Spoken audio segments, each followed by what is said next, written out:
सर्वमंगलमांगल्यं सर्वकल्याणकारकं प्रधानं सर्वधर्माणां जैनं जयतु शासनं जैनं जयतु शासनं। पंच परमेष्टि भगवान की जय। आचार्य श्री गुरुवर कुंद कुंद महाराज की जय। आचार्य श्री गुरुवर विद्यासागर जी महाराज की जय। परम पूज्य निर्यापक श्रमण मुनि श्री सुधा सागर जी महाराज की जय। लोग ये समझते हैं कि हमारी जिंदगी भगवान चला रहे, लोग ये समझते हैं कि हमारी जिंदगी गुरु चला रहे, लोग ये समझते हैं कि हमारी जिंदगी भी महाशक्तियां चला रही हैं जो शक्तिमान हैं। गरीब समझता है कि अमीरों से मेरी जिंदगी चलेगी,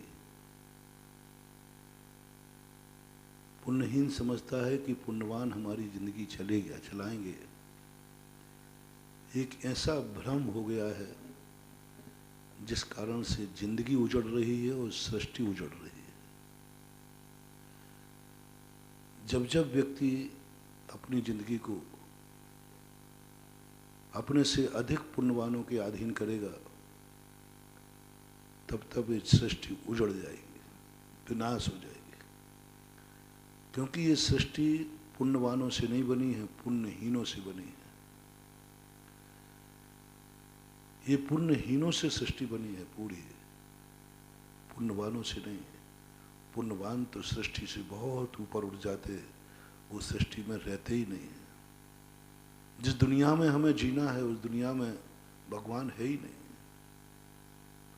वो यहाँ रहते ही नहीं। हम विदेशी व्यक्ति से कितनी अपेक्षाएं कर सकते हैं, वो तो विदेशी है, सिद्धालय में सृष्टि से ऊपर उठ गए, संसार से ऊपर उठ गए। हम अभी संसार में हैं। ये सारा जो संसार जिसमें हम जी रहे हैं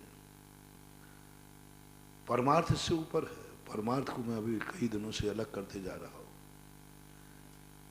परमार्थ जो संसार रूप है, संसार की सारी सृष्टि कौन बनाता है, कौन चलाता है, किससे सृष्टि बनी है, कौन चला रहा है? पुण्यवान नहीं। पुण्यवान तो नीचे देखते ही नहीं, वो जमीन पे चलता नहीं।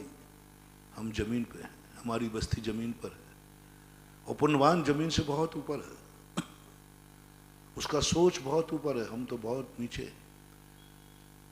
उसकी दृष्टि बहुत ऊपर है। ये सारी की सारी सृष्टि को चलाने वाला कौन, अपनी जिंदगी को सुरक्षा देने वाला कौन? जो तुमसे पुण्यहीन है वही तुम्हारी जिंदगी का सहारा है। अपन विगत दिनों ये समझ चुके हैं। पुण्यवानों के बाद दृष्टि करना है, पुण्यवानों को अपन को छोड़ना नहीं है, क्योंकि अपन त्रिकाल दृष्टि वाले हैं। त्रिकाल दृष्टि समझेंगे, लेकिन अभी आगे की दृष्टि नहीं, पीछे की दृष्टि को संभाल रहा हूं। अभी परमार्थ को नहीं, संसार को संभाल रहा हूं। अभी मंजिल को नहीं, रास्ते को संभाल रहा हूं। यदि रास्ते में कांटे हैं तो मंजिल तक पहुंच ही नहीं पाएंगे। रास्ता यदि गंदा है तो मंजिल भी गंदी हो जाएगी। यही तो अपन ने अनादिकाल से भूल की है। कल मैंने कहा था कि अपन मंजिल की पवित्रता देख करके दौड़ लगा देते हैं, और ये देखते नहीं कि मेरे पैर गंदगी में से होके आए हैं। हमने मंदिर की पवित्रता देख ली, मंदिर की ऊंचाई देख ली, हमने मंदिर का एक बहुत बड़ी शक्ति देख ली। हर शक्तिमान को देखकर व्यक्ति शक्तिहीन को कुचल देता है। हर उपयोगी वस्तु देख करके शक्तिहीन को व्यक्ति नष्ट कर देता है। हर मूल्यवान वस्तु को देखकर शक्तिहीन वस्तु को व्यक्ति नष्ट कर देता है। यहां तक कि कभी कोई वस्तु मिलती है, अच्छी वस्तु मिलने वाली हो तो स्वयं को भी घात कर लेते हैं, अपनों का भी घात कर देते हैं। कुछ भी बन सकते हैं अपने। तुम्हें भर तो अच्छी वस्तु मिलना चाहिए। तो मंदिर की पवित्रता को, मंदिर की इतनी महाशक्ति को देखा कि लोग मंदिर के लिए पैरों से दुनिया को बोले क्यों कुचल रहे हो? बोले भगवान के लिए कुचल रहे हो। भगवान मिल गया ना, भगवान मिल गया तो तुम दुनिया को कुचल दोगे। तुम धनवान बन गए तो गरीबों को कुचल दोगे, और हो ही रहा है। जिसके बड़े आदमी से पहुंच हो जाती है वो छोटे आदमी को पैरों से कुचल देता है। बड़े आदमी की पहुंच हो जाती है कुचल देता है, बड़ा आदमी बन जाता है तो कुचल देता है। ये सबसे बड़ी सृष्टि को मैंने देखा। ये दुनिया उनसे नाश को प्राप्त हो रही है जिनके पास कुछ बड़ों की शक्तियां आ गई हैं, जो बड़े बन गए हैं, जिनकी बड़ों तक पहुंच हो गई है। आपने खुद देखा वो मुहावरा आता ना, सैया हुए कोतवाल तो डर काएगा।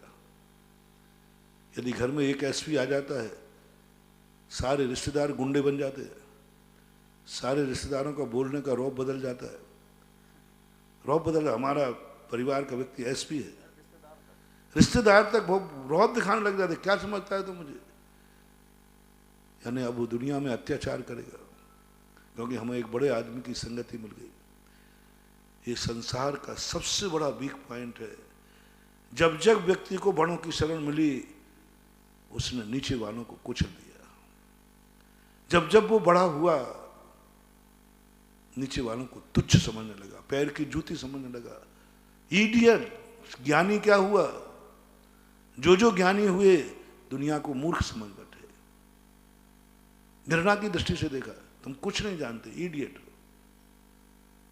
धनवान हुए, उन्होंने गरीबों को कुचल दिया, कुछ नहीं, ये क्या है, कर्म फूटे आदमी। आंख वाला अंधे को कुचल रहा है, कान वाला बहरे की उपेक्षा कर रहा है, बोलने वाला गूंगे को हीन भाव से देख रहा है, पैरों वाला लंगड़े को धक्का दे रहा है। क्या हो गया ये तो? होना क्या चाहिए था? होना ये चाहिए था पैरों वाला लंगड़े को सहारा देना चाहिए था, लेकिन पैरा वाला लंगड़े को कुचल रहा है। आंखों वाले को अंधे को सहारा देना चाहिए, आंखों वाला अंधे को कुचल रहा है। पैसे वाले को गरीब को सहारा देना चाहिए, वो गरीब कुचल रहा है। पुण्यवान को पुण्यहीन को सहारा देना चाहिए, वो पुण्यहीन को कुचल रहा है, उपेक्षा कर रहा है। जितनी आप देखना, जो जिस क्षेत्र में आगे है, संसार की नीति बता रहा हूं, परमार्थ में चलने वालों को थोड़ा गौण करता है। उनकी जिंदगी तो परमार्थ में इसलिए है, ये परमार्थ में इसलिए चल रहे हैं कि ये बड़े बनने के साथ साथ छोटों को पैर से नहीं कुचलते, वही परमार्थी है। मैंने कहा था ना, मुनि पूज्य है कब? जो अपने पैरों के नीचे आए हुए जीवों को नहीं कुचलता है, इसलिए वो मुनि है। वे परमार्थ में चलने वाले महान लोग तो वो हैं, वे इसलिए महान है, इसलिए पूज्य हैं कि वो अपने से पुण्यहीन को कभी पैरों से कुचलते नहीं है। कितने बड़े बन जाएं, हमेशा उसकी दृष्टि नीची रहती है। कितनी बड़े मुनि बन जाएं, उनकी आंख ऊपर नहीं देखती, उनकी आंख नीचे देखती है। ये बड़े होने का लक्षण है। कितनी बड़ा बन जाएगा। यदि सच्चा बड़ा आदमी है, सच्चा परमार्थी है, तो उसकी दृष्टि सदा नीचे देखे, नीचे जीवों को देखेगी, ऊपर वालों को नहीं देखेगी। भगवान को भी देखना ना देखे को, लेकिन नीचे देखेगा। ये बड़े का लक्षण है। उनको अभी मैं गौण कर रहा हूं। अभी तुम ही बड़े आदमी हो, तुम बड़े आदमी बनने के बाद क्या करोगे ये बता दो। यदि तुम्हें बहुत अच्छी आंख मिल जाए और रास्ते में अंधा मिल जाए तो क्या करोगे? तुम्हें बहुत पैसा मिल जाए, पैसा मिलने के बाद तुम क्या करोगे? ऐश करेंगे? ऐश करेंगे मेरा, बस नहीं मिलने वाला, मिलेगा तो फिर नुकसान करके जाएगा। तुम ये नियम करो कि पैसा मिलेगा तो हम गरीबों को अमीर बनाएंगे, पुण्यहीन को, पुण्य बढ़ेगा तो क्या करोगे? पुण्यहीन को, आंखें बढ़ोगे तो क्या करोगे? इन आंखों से दूसरों की जिंदगी बचाएंगे, जो अपनी जिंदगी खुद नहीं बचा सकते, जो नेत्रहीन है, जिनके पास आंखें नहीं है, मैं उनको बचाऊंगा। मुराज अपनी आंख का यही प्रयोग करते हैं। मुराज की आंख में ज्योति है, वो उनको देखते हैं जिनके पास ज्योति नहीं है, जो देख नहीं सकते उनको देखते, उनके लिए आंख दे देते हैं। मेरी आंख तुम्हारे लिए, उनके लिए नहीं है आंख जिनके पास आंखें हैं। यही कान सब में यही लगाना पड़ता है। तो उनको तो मैं गौण कर रहा हूं, मैं तो अभी संसार की दशा बता रहा हूं। सब लोगों ने जब जब बड़े आदमी दुनिया में आए, ये दुनिया कुचल दी गई, अच्छी दुनिया उजड़ गई। इसलिए मैं विगत दिनों से कह रहा हूं, जिस दुनिया में तुम रहते हो, जिस कमरे में तुम रहते हो, जिस घर में तुम रहते हो, जिस पत्तल में तुम खाते हो, जिनके साथ तुम रहते हो, वो कैसे हैं? उनको तुम कैसे लग रहे हो? तुम्हारा घर ही गंदा है जहां रहते हो। तुम क्या मोक्ष जाओगे? तुमने संसार को ही गंदा कर दिया। मोक्ष में वो जा सकता है जो संसार में साफ स्वच्छ रहा हो। अभय वो पा सकता है जो किसी ने दुनिया को अभय दिया हो, अभय दिया हो। हम बड़े आदमी बनना चाहते हैं, किनके दम पे बनोगे? बड़ा आदमी कभी तुम्हें बड़ा नहीं बनने देगा। क्यों बनने देगा? वो पागल है क्या? बड़े आदमी के भरोसे कभी बढ़ने की चेष्टा मत करना। वो क्यों बढ़ने देगा? संसार दृष्टि कह रहा हूं, परमार्थ की नहीं। बंदे तदगुण वाली नहीं कह रहा हूं, संसार में रहना हूं। राजनेता जो होते ना, वे राजनेता कभी भी कितने भी कुछ करो, वो किसी को उठने नहीं देते, नहीं उठने देते। संसार में रहने वाला बड़ा आदमी से कभी तुम बड़े बनने की उम्मीद मत करना। वो तुम्हें कभी बड़ा नहीं बनने देगा। वो तुम्हारी काट करेगा, प्रत्यक्ष नहीं करेगा, परोक्ष करेगा। वो तुम्हें उठने नहीं देगा, क्योंकि उसे मालूम है कि जिस दिन ये बराबरी का हो गया, फिर मैं बड़ा कैसे रहूंगा, मैं कैसे रहूंगा। इसलिए संसार की नीति है, जितने भी कूटनीतिक होते हैं वे कभी किसी को पनपने नहीं देते। बड़े पेड़ के नीचे छोटा पेड़ कभी पनपता नहीं है। बड़े पेड़ के नीचे कभी खेती नहीं होती, ऐसा कहते हैं, देखते हैं ना। बड़ा पेड़ होता है तो उसके खेत में खेती नहीं होती, वहां होते ही नहीं कोई, क्योंकि वो बड़ा पेड़ है। बहुत बड़ी शिक्षा है। कभी खेत में आप देखना, बड़ा पेड़ खड़ा हो, उस एरिया में कुछ भी अंकुर नहीं होते। संसार का स्वरूप महानुभाव ऐसे ही है। परमार्थ के बड़ों की नहीं कह रहा हूं, मैंने पहले ही कह दिया। वो बड़े तो ऐसे हैं जिनके छाया में दुनिया पलती है, उनको अपन बाद में लेंगे। अभी मैं सांसारिक दृष्टिकोण बता रहा हूं, संसार में दृष्टिकोण। और तुम भी जिस दिन बड़े बन जाओगे संसार की दृष्टि में, तो तुम भी वही करोगे जो तुमने बड़े ने किया है तुमसे। क्योंकि मैंने हर बड़े व्यक्ति को देखा है, छोटों की जिंदगी उजाड़ता है, बर्बाद कर देता है, पनपने ही नहीं देता। तो तुम ये मत समझना कि तुमसे बड़ा आदमी वो ऐसा क्यों कर रहा है। जिस दिन तुम बड़े बन जाओगे तुम भी वही करते पाओगे, क्योंकि संसार का जो स्वभाव है वो कोई छोड़ने वाला नहीं है। इसलिए मेरा कहना है, यदि इस सृष्टि को संभालना है तो अपने से पुण्यहीनों की तरफ देखो। अपनी जिंदगी को सुखी करना है। तुम्हें बड़ा बनाएगा छोटा, तुम्हें बड़ा पुण्यवान बनाएगा पुण्यहीन, तुम्हें सेठ कहेगा गरीब, बड़ा तुम्हें सेठ कहने वाला नहीं। जितनी अच्छी उपाधियां मिलती हैं वे बड़े लोग देते हैं कि छोटे लोग? छोटे लोग। वो तुम्हें बड़ा मानेंगे, बेटा मानेगा, बाप नहीं मानेगा, बात करे छोकरा। लेकिन बेटा होगा तो कहे पापा जी। सम्मान छोटों से मिलना है, बड़ों से नहीं मिलना। बड़े तुम्हें कोई सम्मान, धनवान में भी देख लेना आप, आज तक किसी सेठ ने नौकर को सम्मान नहीं दिया। लेकिन हे सेठ, तुम्हें जो सम्मान मिल रहा है वो नौकर ही दे रहा है, वो नौकर ही दे रहा है, नौकर ही सब कर रहा है। इसलिए अपन जो इनों में समझने के बाद आए, अपन चलें, अपनी जिंदगी की शुरुआत करते हैं। ये तो निर्णय कर लिया कि हमारी जिंदगी सुरक्षित, संरक्षित, संवर्धित होगी तो पुण्यहीनों से होगी। चलो इसको थोड़ा प्रैक्टिकल करते हैं, क्योंकि बहुत दिन से लोग अजमंजस में पड़े हैं कि महाराज आजकल प्रवचन बिल्कुल उल्टे हो रहे हैं। अभी तक तो हम पुण्यवानों की तरफ दौड़ते थे, आप तो दौड़ा रहे पुण्यहीनों की तरफ। चलो इसको तुमसे हाँ कहलवाता हूँ। संसार से सबसे बड़े पुण्यहीन व्यक्ति कौन है तुम्हारी दृष्टि में? पुण्यहीन। तुम्हारे से हाँ कहूंगा। मैं तुमसे पूछूंगा कि हाँ भगवान की जरूरत है कि इस पुण्यहीन की जरूरत है? कौन चलाएगा तुम्हारी जिंदगी? संसार का सबसे बड़ा पुण्यहीन कौन है? उसकी तरफ अपन अभिमुख होते हैं, उसको अपन समझते हैं, उसको अपन जानते हैं, उसकी तरफ अपन देखते हैं, उसके लिए कुछ जीने की बात सोचते हैं। वो तुम्हारी जिंदगी को कितना, सबसे बड़ा पुण्यहीन व्यक्ति है स्थावर। संसार से, आगम से चलो, साथ से बाहर नहीं जाना। तरस और स्थावर। पाप प्रकृति कौन सी है? स्थावर।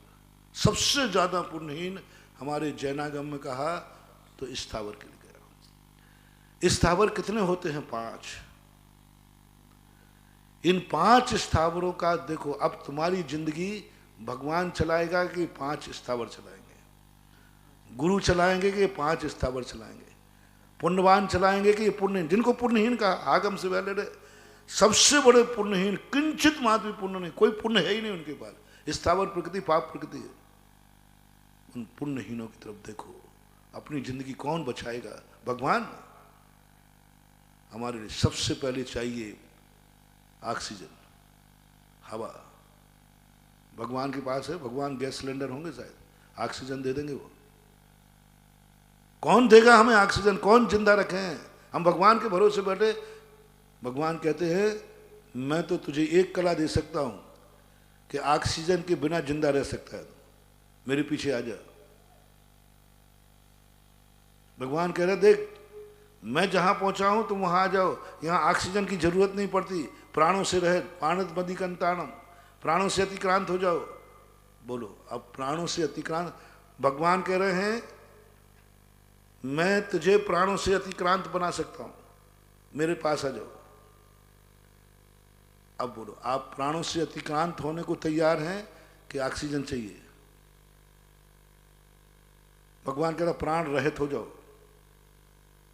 वो आज हम पंचम काल में हो नहीं सकते, इसलिए भगवान मेरे काम आ नहीं सकते, मुझे ऑक्सीजन चाहिए।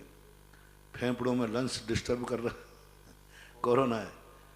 अब कोरोना जब हो जाता है तो भगवान तो कहते हैं बेटा तू मर रहा है तो मर जाना, प्राणों तो काय की चिंता पड़ी, प्राण से अतिक्रांत हो जा, इन प्राणों के चक्कर में मत पड़। अब भगवान ने तो अपना फरमान दिया। भगवान तो डॉक्टर है उनके जो प्राणहीन है। भगवान का पद प्राणहीनों के लिए है। भगवान बनने के बाद प्राणों से रहित होना पड़ेगा। क्या तुम प्राणों से रहित होना चाहते हो? और प्राण सहित चाहिए तो प्राण आनापान, ऑक्सीजन चाहिए। ऑक्सीजन स्थावर है, वायु का जीव है। बोलो, अपन जहां रह रहे हैं कल भगवान बनेंगे थोड़ो। आज के समय पर तुम्हें क्या चाहिए? आज की पोजीशन में क्या चाहिए? ऑक्सीजन। कौन बचाएगा तुम्हें? पुण्यहीन। ऑक्सीजन बताएगी। वायु काय बचाएंगे? वो वायु काय बचाएगा? तुम्हारी जिंदगी बचाने वाला वो है। थोड़ा सा देखो वायु की तरफ, एक बार करुणा करो, एक बार थैंक्स कहो, एक बार आभार मान लो पुण्यहीन का। मैंने कहा ना तुम्हारी जिंदगी की रक्षा पुण्यहीनों पे आधारित है। मैंने बहुत चिंतन कर लिया। संसार में जीना है तो पुण्यहीन से बना के चलना पड़ेगा। पुण्यहीन को तुम्हारे लिए देना पड़ेगा, कुछ ना कुछ तो सोचना पड़ेगा। पुण्यहीन को। और आज हमें वायु की तरफ से लोग प्रदूषण कर दिया, वायु को दूषित कर दिया, वायु को। और सब लोग भगवान के भरोसे बैठ गए और ऑक्सीजन से मर रहे हैं, घुट रहे हैं। प्रदूषण हो गया। जैन दर्शन कहता है प्रथम दृष्टि प्रभु दृष्टि नहीं, प्रथम दृष्टि पुण्यवान दृष्टि नहीं, पहली दृष्टि तुम रखो पुण्यहीन के ऊपर। भगवान जो उपकार करेगा वो उपकार बाद का है, पहले जिसने उपकार किया उसका क्या हुआ। भगवान उपकार करेगा और वायु काय ने उपकार किया है, पहले मैं किसका आभार मानूं। भगवान करेगा, भगवान ने अभी किया नहीं, भगवान तो हमें बाद में बनाएगा, आएगा वो। गुरु बाद में करेगा, पुण्यवान बाद में करेंगे। पहला उपकार हम जब जिंदा होने पहली श्वास हमने ली थी हमारे ऊपर, अब इन दोनों में से एक को थैंक्स कहना है। जो कल उपकार करेगा पहले मैं उसको निपटाऊं, जय जयनंद करूं, या जो उपकार कर चुका है उसको जय जयनंद करूं। आपकी नीति क्या कहती है? जो कर चुका है पहले वायु काय का आभार मानो। थोड़ा 5 मिनट चिंतन को दो, 5 मिनट। हे पुण्यहीन, तू इतना पुण्यहीन है, सारे शास्त्रों में तेरी महिमा गाई गई, निंदा की, बहुत निंदा गाई गई। तू निंदनीय होकर के भी मेरी जिंदगी है, तू निंदनीय होकर मेरी जिंदगी है। मेरी जिंदगी उसी में है। 3 लोक में ऐसा कोई भी व्यक्ति नहीं है जो इस पापी के बिना जी जाए, इस पुण्यहीन के बिना जी जाए। वो पाप कर्म भोग रहा है, तुम्हारी जिंदगी बन रही है।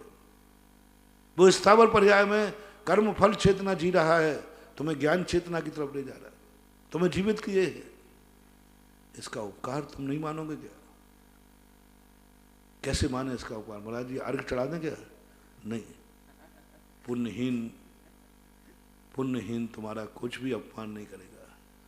पुण्यवान तो पहले तुमसे नमस्कार कराएगा, पूजा कराएगा, चरणों में झुकाएगा। पुण्यहीन बेचारा नहीं। वो कहता नहीं सेठ जी, नहीं प्राणियों, नहीं पुण्यात्माओं, हे त्रस जीवो, तुम मेरे सामने झुकना नहीं, आप पुण्यवान हैं। पुण्यहीन कभी नहीं कहेगा।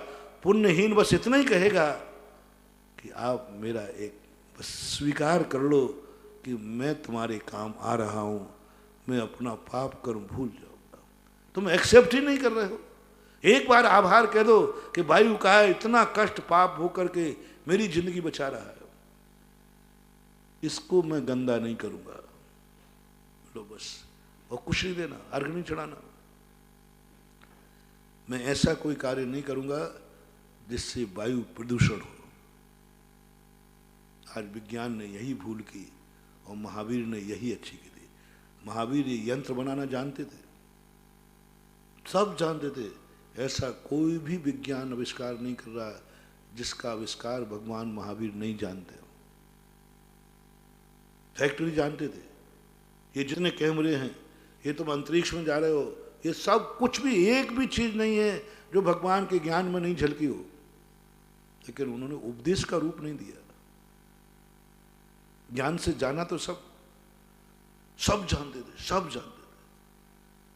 क्योंकि महावीर स्वामी मानवतावादी थे, मानवतावादी थे। और मानवतावादी वो कहलाता है, मानवतावादी एक पिता के समान होता है। पिता कितने गंदे रास्ते जानता है, लेकिन बेटे को कौन सा रास्ता बताता है?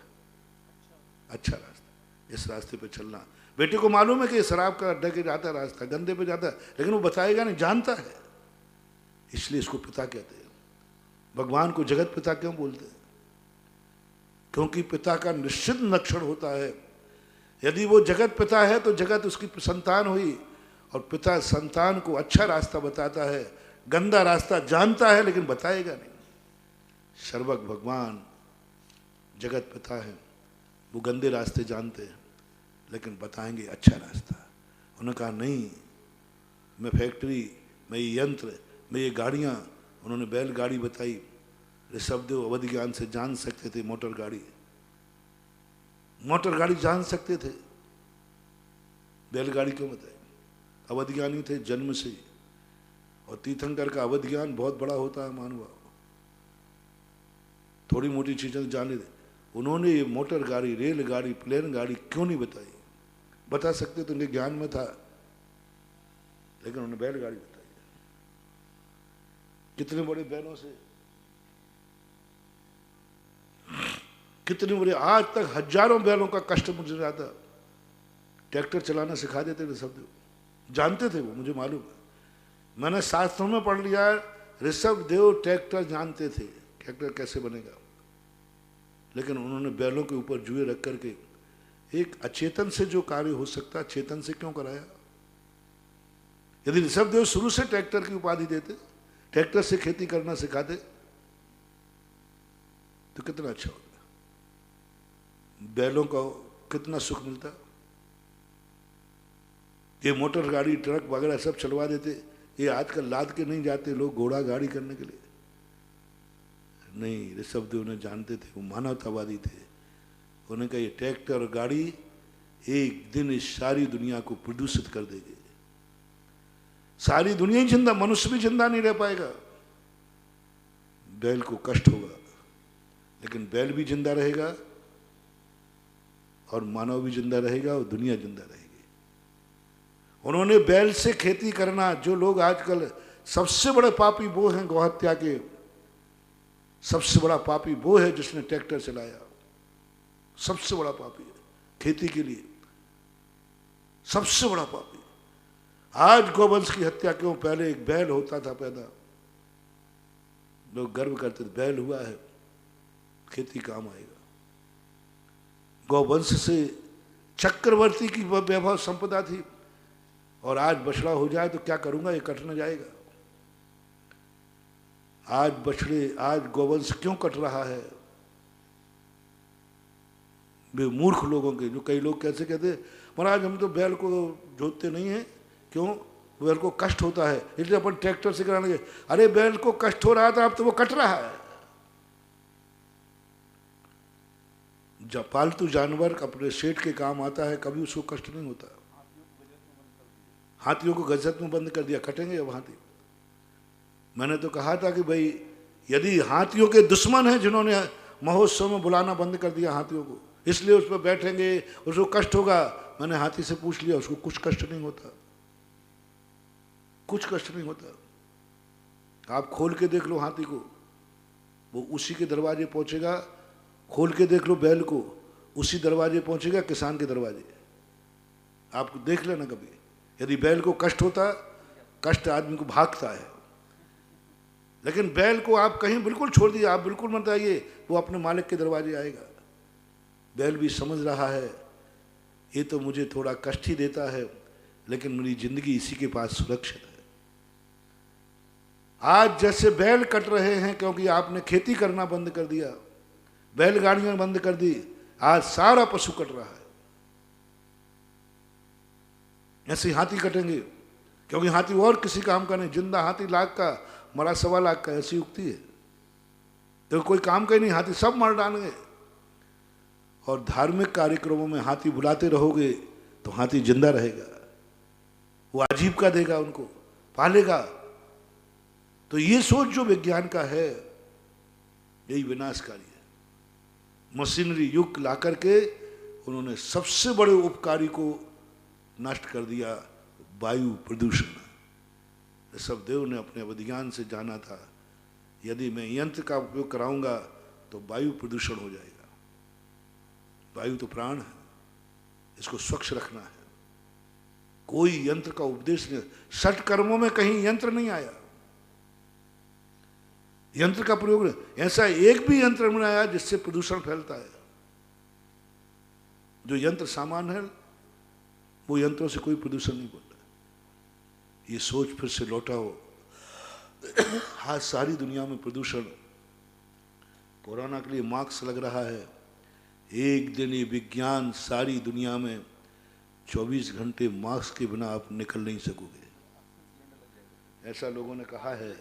ऑक्सीजन साथ में रहेगा, जैसे वो पानी की बोतल होती ना, यहाँ इधर ऑक्सीजन की बोतल होगी, तब तुम दुनिया में निकल पाओगे। वैज्ञानिकों ने घोषणा कर दी, आपकी घोषणा है कि आगे आने वाला युग होगा कि बिना मास्क के जिंदा नहीं रख सकेंगे। पानी जैसे अनिवार्य, ऐसे ऑक्सीजन अनिवार्य होगी। किसके कारण से? पुण्यहीन की तुमने चिंता नहीं की। जो तुम्हें प्राण वायु दे रहा था उसी को दूषित कर दिया, जो तुम्हें जिंदगी दे रहा था उसी को गंदा कर दिया। अपने विकास के नशे में इतना तो विकास सोचो, अपने विकासवाद के नशे में, मानववाद के नशे में इतना तो सोचो, कहीं तुम्हारे उपकारी ऐसा ना हो जाए कि वो तुम्हें जिंदा रखने लायक भी नहीं रहे। इतनी तो वायु को प्रदूषण से बचाओ। पहले भी जिंदगी चल रही थी बंधु, कुछ ऐसी नहीं, कुछ नहीं था, बढ़िया जीते थे, आज से अच्छे जी रहे थे। पहले ना इतने हार्ट अटैक थे, ना इतनी शुगर नाम की बीमारी तो सुनते ही नहीं थे। 10-20 गांव में एक वैद्य होता था। कैसी थी वो जिंदगी? महत इसलिए थी कि उस समय के लोग मानवतावादी थे, वे पुण्यहीन की। मानवतावादी हमेशा पुण्यहीन की चिंता करेगा, पुण्यहीन को बचाएगा, पुण्यहीन पर विचार करेगा, क्योंकि वो जानता है कि पुण्यहीन ही मेरी पुण्यवानी है, इसका पुण्यहीन होना ही मेरी जिंदगी है। क्या जिंदगी थी? पूरे 10-20 गांव में एक वैद्य होता था। ये तो मैंने खुद देखा है, डॉक्टर होते ही नहीं थे, वैद्य। गाड़ियों से उसको बैलगाड़ी से ले जाते थे तो भी बीमार कितने होते थे, मरने की संख्या बहुत कम थी, बहुत अच्छे जीते थे। हार्ट अटैक तो होता ही नहीं था। और खाते कितना थे? 1-8 किलो मीठा तो यूं खाने, आप तो यूं खाता, यूं चखता है। कितना स्वस्थ था। आज से 25 साल 30 साल पहले के लोगों की जिंदगी देखो, शुगर नाम की चीज नहीं थी, कुछ नहीं था। और घी खाते थे, घी जम के खाते थे, ऐसे नहीं। हमारे मल्ली सागर जी थे, महाराज जी, वो आचार्य श्री पिताश्री मुनि, वो कहते रे तुम लोग जितना दूध पानी पीते ना, पानी इतना हम लोग कई बार घी पी जाते थे। पानी मानी तो बाद में पीते थे, पहले तो घी की कटोरियां भर के रखते थे, उनमें से मैंने कहा आज खा ले तो मर जाए वो। तो किसका परिणाम है? आपने पुण्यहीन की उपेक्षा कर दी, पुण्यहीन को प्रदूषित कर दिया। आज हर घर में बीमार है। एक एक नगर में कितने डॉक्टर हैं, कितने डॉक्टर देखो, एक एक नगर में, वे भी खाली नहीं है। डॉक्टर हैं वो भी खाली नहीं, हर अस्पताल भरी है। ये है विज्ञानवाद का चमत्कार। होटलों जैसी दवाई की मेडिकल की दुकान देखो कितने हो गए, कितने लाखों करोड़ों की दवाई। क्यों? पुण्यहीन की उपेक्षा। पुण्यहीन को हमने ध्यान नहीं दिया, हमने ऑक्सीजन को, वायु का प्रदूषण कर दिया। लोग छतों पे सोते, आज छत पे कोई सो नहीं सकता, प्रदूषित हो गया। सारे गंदगी के पाइप ऊपर निकलते, छत पे सोए कैसे? हम ही छत पे नहीं सो पाते। एसी की दुर्गंध और सारे लेट बाथरूम के पाइप ऊपर निकलते हैं छतों पे। आज छत की स्वच्छ आकाश की वायु। पुण्यहीन। महावीर ने सबसे पहले कहा तुम पुण्यहीन को सुरक्षित करना, पुण्यहीन को प्रदूषित मत करना। वो स्वच्छ बना रहेगा, उससे तुम्हारी जिंदगी चलेगी। उसके लिए तो कोई फर्क नहीं पड़ना है। वो तो क्या पापी है ही, मरे को क्या मरना है, उसकी तो क्या जिंदगी है, उसको तो मरना ही बराबर है। लेकिन वो स्वच्छ रहेगा, वो जिंदा रहेगा, तो तुम जिंदा रहोगे, स्वच्छ वायु मिलेगी। जाओ बंधुओं, इस उपकारी को करो प्रयास कि मैं अपनी जिंदगी में कभी वायु को प्रदूषित नहीं होने दूंगा। ऐसा धंधा नहीं करूंगा, ऐसा व्यापार नहीं करूंगा, ऐसा कुछ नहीं करूंगा जिससे वायु प्रदूषित हो। यदि पूरा देश, पूरा मुल्क इस पर विचार कर ले, मात्र इस पर, वैज्ञानिक लोग मात्र इस पर विचार कर लें। मार्क्स तो दे रहे हैं, बीमारी की तो दवाई दे रहे हैं, लेकिन बीमारी बढ़ा रहे हैं। दवाई भी दे रहे हैं, इसमें कोई संदेह नहीं, लेकिन दवाई देना अलग चीज है, वो बीमारी बढ़ा कम करना अलग चीज है। मास्क देंगे, बोले प्रदूषण फैलेगा, बोले मास्क लगा लो। अरे ऐसा प्रयास करो ना कि मास्क लगाने नहीं पड़े, लगाने पड़े। ये है, यदि सारा मुल्क, सारे वैज्ञान, पढ़े लिखे लोग बैठकर ये निर्णय करें, हम वो आविष्कार नहीं करेंगे, वो आविष्कार दुनिया को नहीं देंगे जिससे पुण्यहीन की जिंदगी बिगड़ जाए। मैं वायु को प्रदूषण होने वाले सारे यंत्र बनाऊंगा ही नहीं, जैसे महावीर ने किया। मैं नहीं बताऊंगा, यंत्रों की परंपरा मैं नहीं चलाऊंगा, क्योंकि वायु प्रदूषित हो जाएगी। पुण्यहीन की चिंता की, पुण्यवान को कष्ट में डाल दिया। पुण्यवान कष्ट में चला भी जाएगा महानुभाव, उसके कष्ट दूर करने के लिए 1000 लोग हैं, और पुण्यहीन कष्ट में चला जाएगा तो क्या करेगा बेचारा? मरेगा। पुण्यवान को बीमारी आई, आज देखो बड़े बड़े कोरोना लंग्स वाले बड़े बड़े लोगों को होते, उनके डॉक्टर हो जाते। आज 5-5, 10-10 लाख मरने के, गरीब का क्या होगा बेचारे? पुण्यवान को कष्ट हो जाएगा तो 1000 लोग दूर कर देंगे, पुण्यहीन का कोई कष्ट दूर नहीं करेगा। मानवतावादी सिद्धांत है ये। महावीर ने कहा अपने भक्तों से, पुण्यहीनों की चिंता करो, पुण्यहीन पर विचार करो। वायु प्रदूषण नहीं होना चाहिए, चाहे तुम्हें कष्ट होना पड़े तो हो जाए। बोलो, मैंने जो कहा था, पुण्यहीन ही तुम्हारी जिंदगी होगा, पुण्यहीन ही तुम्हारा जीवन होगा, पुण्य ही तुम्हारे लिए जिंदगी है। भगवान से ज्यादा उपकारी कौन है? ऑक्सीजन। माँ बाप से भी ज्यादा उपकारी कौन है? ऑक्सीजन। दुनिया की सारी वस्तुएं एक तरफ रख लो और ऑक्सीजन एक तरफ रख लो, पागल हो जाते, विक्षिप्त हो जाते ऑक्सीजन। तो अब बोलो तुम्हारी जिंदगी की सुरक्षा कौन करेगा, पुण्यवान या पुण्यहीन? ये इसीलिए तुम्हें 5 दिन हो गए चिल्ला चिल्ला कि तुम्हारे मुंह से निकल जाए, तुम्हारी तरफ से महाराज ने निकाल दिया, यानी हमने सबकी तरफ से मान लिया। और सारी दुनिया से पूछता, विज्ञान से पूछता हूं, कौन करेगा तुम्हारी जिंदगी रक्षा, पुण्यवान या पुण्यहीन? पुण्यहीन, सबसे तुच्छ प्राणी, सबसे तुच्छ प्राणी। आज अपन नियम करें वायु के प्रति, वायु के उपकारों पर, वायु के पुण्यहीन के लिए अपन कुछ समय देंगे थोड़ा सा। पुण्यवानों का अपन ने बहुत चिंतन किया, अब थोड़ा पुण्यहीन पर चिंतन है। 5 मिनट वायु काय पे सोचें, तत्व दृष्टि दे रहा हूं। पुण्यवान का विचार करना ही तत्व दृष्टि नहीं है, पुण्यहीन पर, क्योंकि निश्चय नय वास्तविक तत्व है, और निश्चय नय पुण्यहीन और पुण्यवान में कोई भेद, सभ्य शुद्धाहु शुद्ध न, वो भी आता है। थोड़ा सा विचार करें, थोड़ा सा, एक बार अपनी कोई कार्य करते समय थोड़ा पुण्यहीन का ध्यान रखें, इसकी जिंदगी तो नहीं कुचल जाएगी। व्यापार करते समय थोड़ा ध्यान रखें, जो कुछ भी तुम्हें करना है ये ध्यान रखना, बस इतनी करना, कोई अर्घ नहीं चढ़ाना, कोई पूजा नहीं करना। इतने में ही तुम्हारी जिंदगी के लिए वो जन्म जन्म तक, जब तक तुम संसार में रहोगे, कभी ऑक्सीजन की कमी नहीं आएगी, क्योंकि तुमने एक बार उसकी चिंता की है। 5 मिनट वायु काय को दो, तुम्हारी जिंदगी में कभी ऑक्सीजन की कमी नहीं आएगी। विचार करो कि मैं वायु को बदल। दूसरा पुण्यहीन लेते हैं जल। जल स्थावर है, पुण्यहीन है, निम्नगा है, निम्नगा। निम्नगा किसे बोलते हैं? नीचतम नीच, नीचतम नीच, नीचे की तरफ ही जाता है, यानी जो नीचे की तरफ बहता है, देखो कितना बड़ा पाप है। हवा तो फिर भी ऊपर की तरफ बह जाती है, हवा तो ऊपर भी उड़ जाती है, चक्रवात हवाएं उड़ करके ऊपर चले जाती है।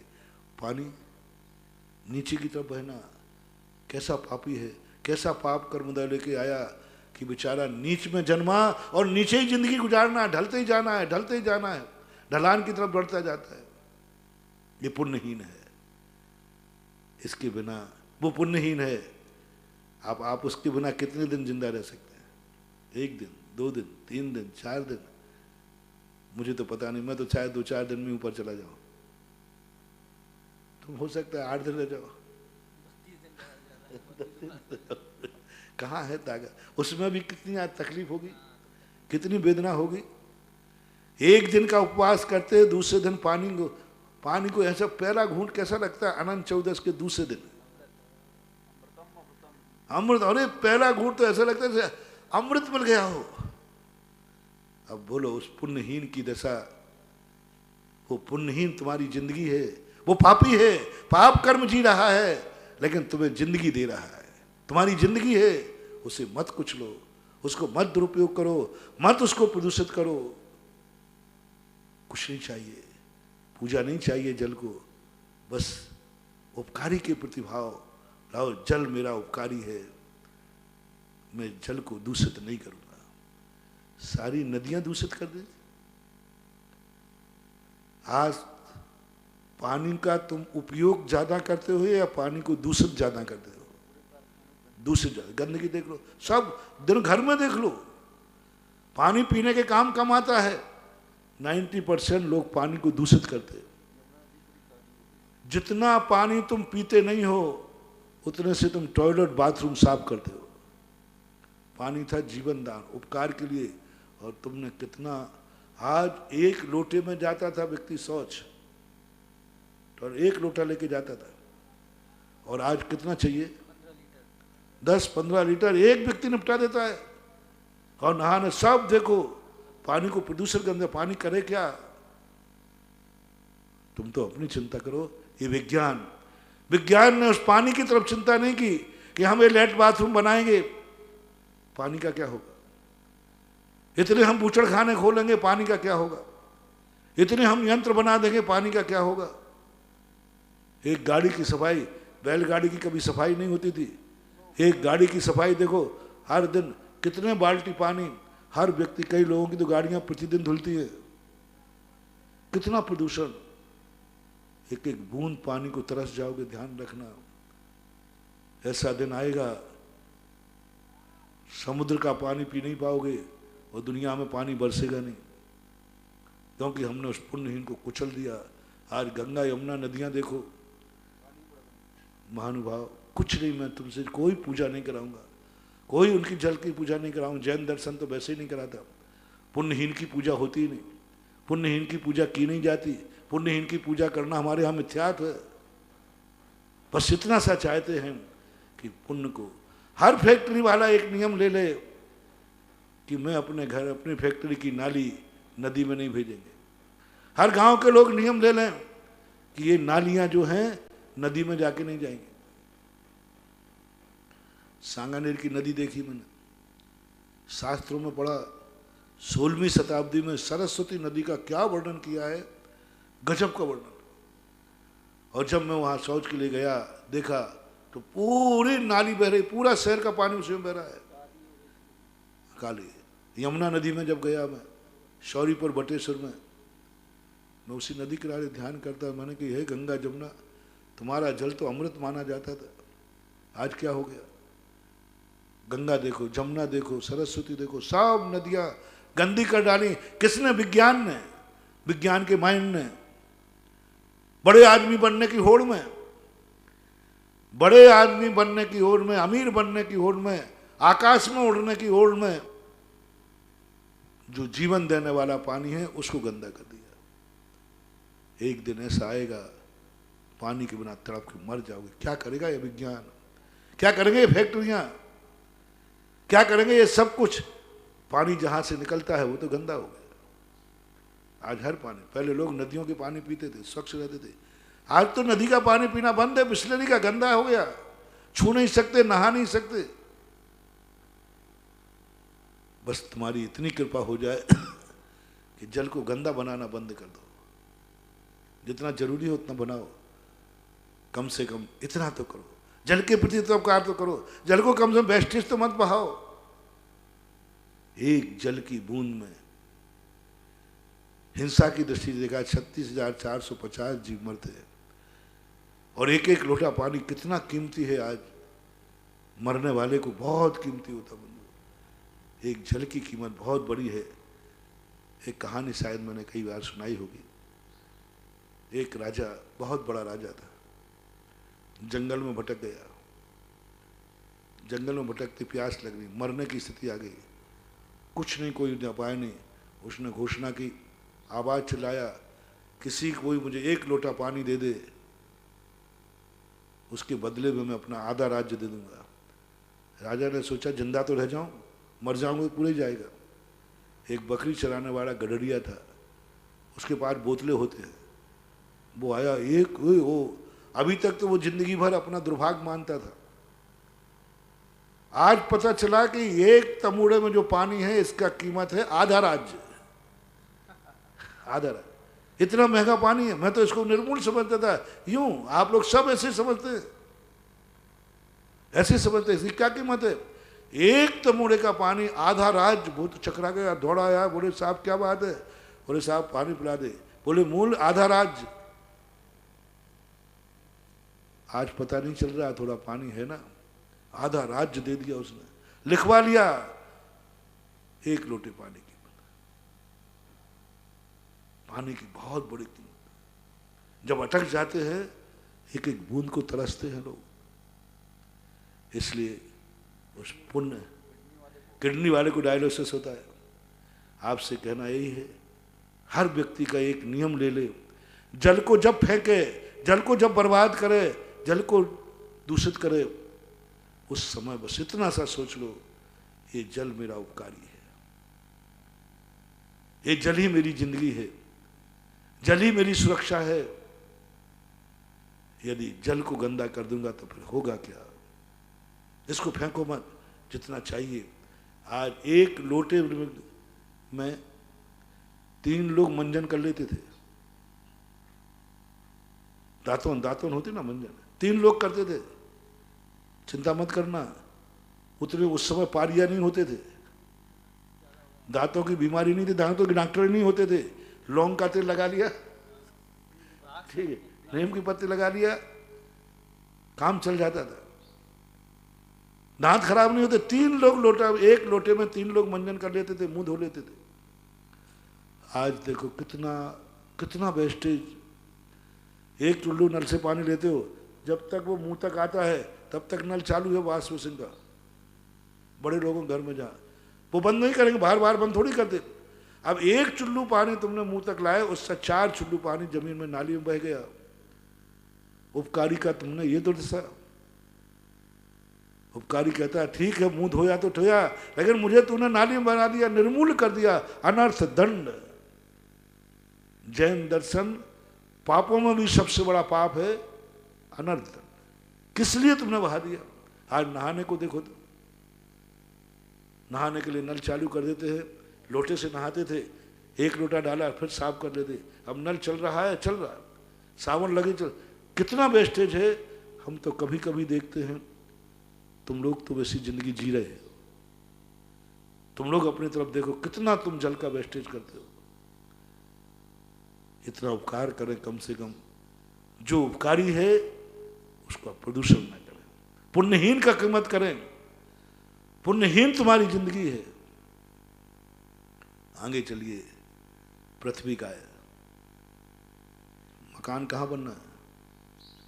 पृथ्वी पर। इसको उजाड़ो मत, जितनी जरूरत है उतना ही उपयोग करो, इसका विनाश मत करो, बैठे बैठे इसकी उपेक्षा मत करो। आइए अग्निकाय पे। अग्निकाय पुण्य जीव है। 1 मिनट को लाइट चली जाती तो कल्पना करो, दुनिया में अग्नि नहीं होगी तो क्या होगा? अग्नि नहीं होगी तो क्या होगा बोलो? जानवरों जैसे कच्चे घास खाओगे, अग्नि खत्म हो गई। आज तुम्हारी अग्नि है तो चाय मिल रही है, अग्नि है तो रोटी मिल रही है, अग्नि है तो तुम सब कुछ कर रहे हो। अग्नि का मूल्य देखो, वो पापी है। अग्नि स्थावर जीव है, अग्नि है तो फैक्ट्री चल रही है, व्यापार चल रहा है, ये सब टीवी चल रहा है, जो कुछ भी चल रहा है सब अग्नि का कमाल है। कम से कम अग्नि का वेस्टेज नहीं, उसकी उपेक्षा नहीं, मात्र एक बार उपकार दृष्टि से ला दो, पुण्यहीन है। अग्नि के बाद आता है वनस्पति। आहा, इसके बिना तो सब संसार शून्य है। ये वनस्पतियां हैं, कम से कम इन वनस्पति का उपकार करो, कम से कम वनस्पति का उपकार करो। वो तुम्हारा उपकारी तुम्हारे लिए है, इसलिए व्यर्थ में वनस्पतियों को मत काटो। जरूरत है उतना काटो, और काटो तो कम से कम 1 पेड़ लगाओ। 1 पेड़ लगाओ, 1 पेड़ लगाओ। हर व्यक्ति को कम से कम, एक व्यक्ति अपनी जिंदगी में 5 पेड़ खा जाता है, बड़े बरगद के पेड़, किसी ना किसी रूप में। फर्नीचर ले लो, लकड़ी ले लो, पलंग ले लो, चौकी ले लो, पाटा ले लो। आजकल घरों में फर्नीचर बनता है, और सब्जियां ले लो, अनाज ले लो, गेहूं ले लो, ये सब वनस्पति है। इतने तुम प्रकृति के पेड़ खा जाते हो, कभी 1 पेड़ लगा के मरो। मैंने एक दिन कहा था कि हर व्यक्ति कम से कम, यदि बराबर का सौदा करना है तो 5 वृक्ष अपनी जिंदगी में जिंदा करना है। तुम्हें पूरे बड़े करना है, 5 पेड़ लगाना हर व्यक्ति को। यदि प्रत्येक व्यक्ति 5 पेड़ लगाए, रहने को मकान लो या नहीं लो, पंचवटी बनाओ। 1 प्लाट तुम खरीदते हो, हर व्यक्ति से कह रहा हूं, हर श्रावक से कह रहा हूं, जैन अजैन सबसे कह रहा हूं, आप 1 प्लाट खरीदते हो, मुझे कोई ऐतराज नहीं है। 1 प्लाट दुकान के लिए खरीदते हो, बस 1 प्लाट, हर व्यक्ति का 1 प्लाट होना चाहिए पंचवटी के लिए, 5 पेड़ों के लिए। महाराज कहाँ लगाऊं, जगह नहीं है। आपके पास जगह है, रहने को जगह है, फैक्ट्री को जगह है।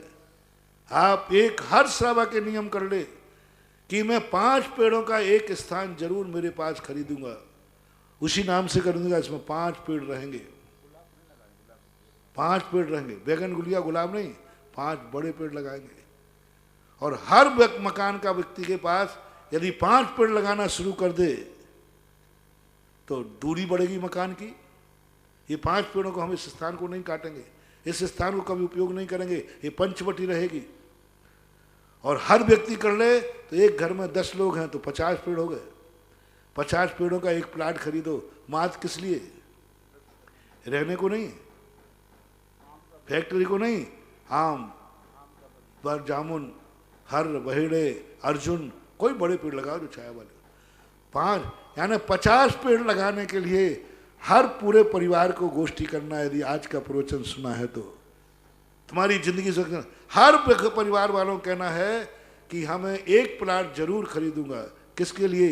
50 पेड़ रहेंगे उसमें। 50 पेड़, कल्पना करो, मानो एक छोटी सी बात है, महत्व उसी के लिए। और पूरे बिजौलिया के अंदर कितने मकान होंगे? कितने मकान? सब जैनों के मिला के 2000, 5000, 5000 मान लेते औसत। 5000 लोग 50-50 पेड़ों के घर, एक घर पीछे लगाएं तो महाराज कह रहे चलो 50 पे कम से एक लगा दो। एक व्यक्ति ये नियम ले ले कि मैं मरने के पहले एक पेड़ दुनिया में लगा के जाऊंगा, क्योंकि मैंने 5 पे घर पीछे एक पेड़ लगा दें, व्यक्ति पीछे एक पेड़ लगा दें। आज हरियाली क्या होगी, पानी बरसेगा, मौसम होगा, प्रदूषण होगा, प्रदूषण बच जाएगा, सारा का सारा प्रदूषण बच जाएगा। पेड़ ही खत्म हो गया, कोई उपकार नहीं, क्योंकि पुण्य ही नहीं। पेड़ को तुम यूं समझते हो, थोड़ा सा आए इतने बुरी तरह तोड़ते हो उसको। एक दिन मैं जा रहा था, एक डाली लटक रही थी, तो एक बच्चे का इतने जोर से, अरे मैंने कि भैया मत तोड़ इसको, मैं थोड़ा साइड से निकल जाऊँ। मेरे को वहाँ से निकला ही नहीं, मैंने कि मैं साइड से निकल जाऊँगा। वो तुम्हारी जिंदगी है, इनके गुण सुखो। मैंने कहा था कि कुछ दिन कि पुण्यहीन नहीं होगा तो तुम्हारी जिंदगी क्या होगी, पुण्यहीन के बिना तुम्हारी जिंदगी क्या है? कुछ नहीं, वनस्पति के बिना। पेड़ों को लगाना शुरू करो। मैं तो कहता हूं भगवान के मंदिर बनने के पहले पेड़ लगना चाहिए। आमा के अंदर क्षेत्र बन रहा है, बहुत बड़ा क्षेत्र बन रहा है। मैंने सबसे पहले उनसे कहा क्षेत्र बनने के पहले, मंदिर बनने के पहले पेड़ लगाओ। 5000 पेड़ से ऊपर उन लोगों ने लगाए। और मैं मंदिरों की कम पूछता हूं, पेड़ों की पूछता हूं, पेड़ कैसे? हर क्षेत्र वालों से मेरा कहना है, नारियल में सब जगह, हर क्षेत्र, सब पेड़ वृक्षारोपण लगाओ। और मैं तो ये कह रहा हूं कि हर मेरे भक्तों से कहना है, एक प्लाट हर भक्त के पास पेड़ लगाने को। उसमें 2-3-4 चीजें और कर लेना, सब 5 स्थावर बच जाएंगे। पेड़ लगाना, उसी के बीच में एक छोटा सा तालाब बना देना, स्टोर, पानी का स्टोर, पानी का संग्रह। अपने मकान का पानी उसमें उतार देना बस, और ज्यादा कुछ नहीं करना। जो वेस्टेज बह रहा है, एक छोटा सा तालाब होगा, पेड़ होंगे, तो 5 स्थावर अपने आप। अग्निकाय को छोड़कर स्वच्छ आयु का उत्पन्न, ऑक्सीजन कैसे उत्पन्न करें? ऑक्सीजन कहाँ से उत्पन्न करें? तो यही है, पेड़ लगाओगे ऑक्सीजन बनेगी। वायु काय का उपकार, अग्नि काय का उपकार, जल काय का उपकार। अब पृथ्वी काय, पृथ्वी भी मजबूत बनेगी, उर्वरा बनेगी। अब रह गई अग्निकाय, तो अग्निकाय के लिए वहां कभी एक छोटा सा चैत्यालय बना देना, दीप जला देना। 4 तो बनी जाए कम से कम। एक पेड़ लगाने से व्यक्ति 4 स्थावरों को, पुण्यहीनों को उपकार मान लेता है। और ध्यान रखना, पुण्यहीन व्यक्ति पर आप थोड़ा सा भी उपकार करोगे, वो जिंदगी में कभी नहीं भूलता। पुण्यवान पर कोई उपकार करोगे भूल जाता है, पुण्यहीन कभी नहीं भूलता। जैसे नाग नागिन। समय आपका हो गया, आज इतनी कहकर विराम करता हूँ। महावीर भगवान निर्यापक श्रवण मुनिपुंग श्री सुधासागर जी महाराज की जय। जिन वाणी के ज्ञान से सुजे लोकालोक, सो वाणी मस्तक नमो सदा दे थोड़ो। हे जिन वाणी भारते तोय जपो जिन रैन, जो तेरा शरणा गया।